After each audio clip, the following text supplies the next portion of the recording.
si troverà. Maybe just from bella donna troverà. And bella donna troverà. Yeah.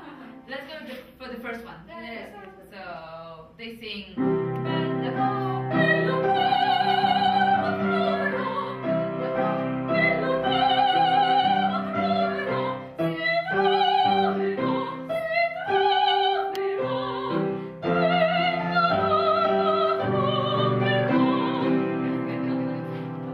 I mean, it's a great chance to bring some more information that we have for people in a very concentrated time.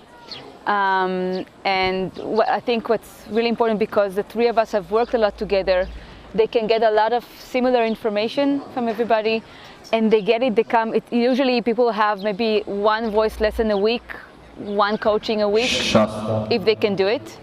And then when they come a week later, sometimes they have to remember what they did the week before. And here we had a chance to do a very, very intense program of really 8 days, non-stop, where people got 2 to 3 coachings and lessons every day. And we really feel the progress that happened really from one day to the other. Sometimes I wouldn't see a singer one day and they came back with the same piece and it was like already a different singer. So I think that's a really a great way for them to learn things really fast and to bring them to the next level.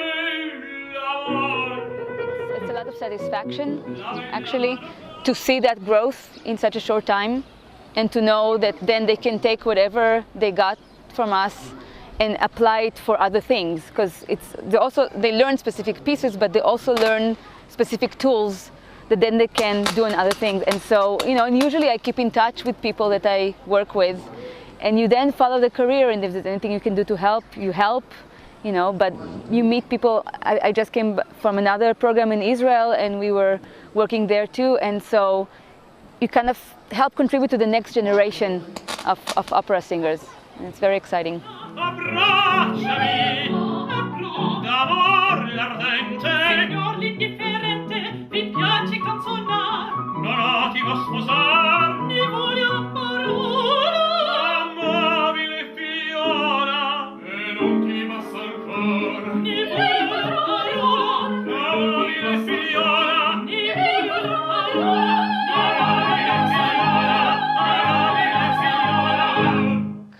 It depends, because also in masterclass it's a varied level of where they are, also age-wise. Last year we had someone who was 18 or 19, so it kind of depends who, but I think the voices here are great, really. I came back last year thinking this was really wonderful and I want to hear more voices from here, because they have this Italianate quality that I really, really like. Yeah,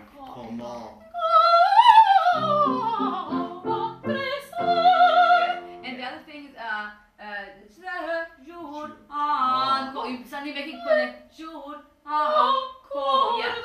Okay, and more name. Here we do one the end, not more ame. More name. Yes. I think you have a lot, and you have the talent. I don't know how much I don't know enough about opera here. I don't know how much exposure people have to what is going on outside. I think now at the age of internet and live streaming from other places, I think that this will start to bring some more maybe modern approach to production or something like that, when people can see in other places.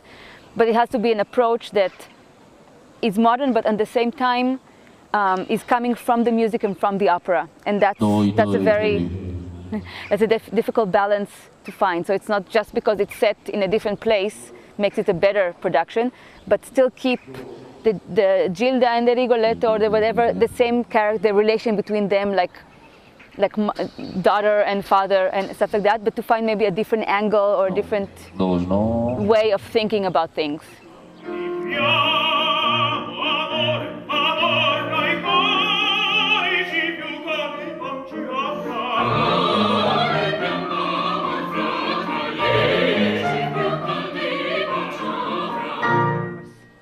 That's one of the main things, that because the thing is, until they get to the point where they can use what they have, because you have a raw voice, that's great, people have to sing great, but they have to learn how to align it and how to use it to sing. They have to learn languages, they have to work with coaches on style and with voice teachers on getting the high notes, the low notes, the breath, all that stuff.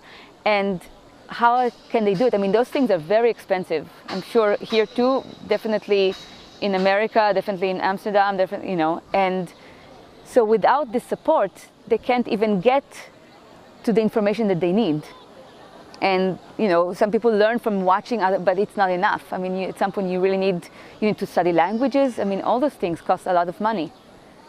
People like opera and they want to hear the next generation sing. We need to develop them, because if they just hear nice voices, and you know, when you go to something that is not opera, if you go to musical theater or something like that, there's still a certain amount of training, but it's not as complex and not as much, because the extra languages, the style that you have to learn, how people did something, Bel Canto is one thing, Verismo is another, all that stuff takes really a lot of work and a lot of feedback from other people. And there are really people here with huge talent and huge vocal talent. They just need to get to the next level. Once they get there, they can start working and they can then support themselves. But this stage between Finnish conservatory or something like that and being able to actually have a career, that's a stage that a lot of people have much more difficulty to get away from, because they can't get to the information because it costs a lot of money.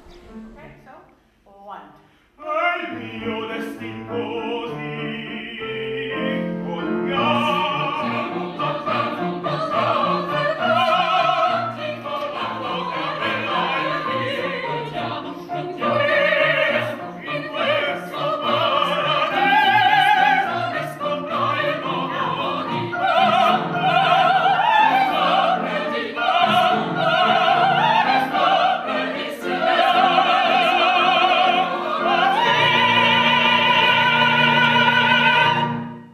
I mean, opera singers, when they get to the top, they're celebrities. And then you say, oh yes, this Romanian soprano, this, you know, Serbian baritone, this, you know, of course that they represent, oh, we have this, and the more you have from that country, then people say, oh wow, they must have really, really good talent there, really good voices there.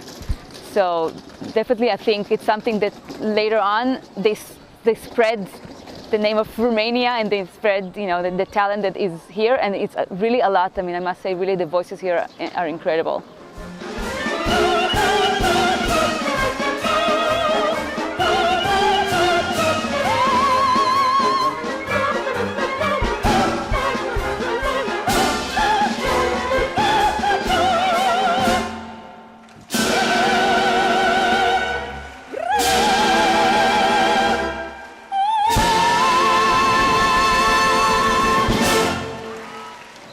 Well, I think part of it is really when people really connect to what they're saying or what they're singing.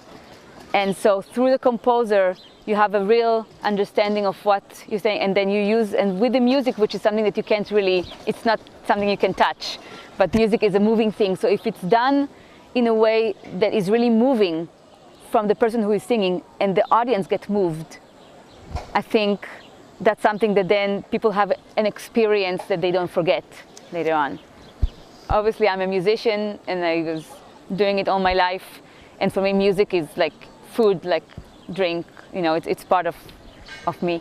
And I think a lot of audience, some of them just are not exposed enough to that kind of music.